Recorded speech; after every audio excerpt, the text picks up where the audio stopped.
didn't meet God at church.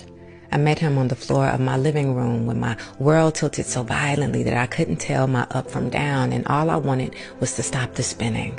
I met God when my knees hit the ground and the weight of life pressed heavy on my chest, when I cried out from a place deeper than words, begging for stillness and for peace. It wasn't in the choir song or the preacher's sermon. It was in the silence that followed my breaking and in the quiet storm inside of me.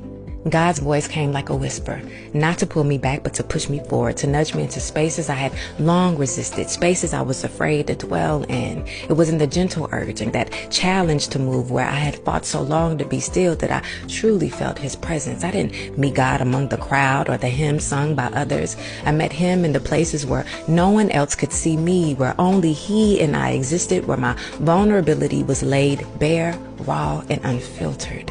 God didn't need an altar to know me. He knew me in my mess, in my doubt, in my restlessness, in my search for meaning. He didn't need a congregation to validate his presence. He met me in the cracks of my own spirit, where I had always been afraid to look too closely.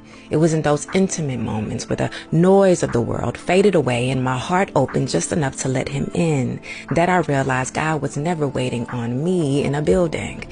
I didn't meet God in a church. I met him in the moment that I let him in.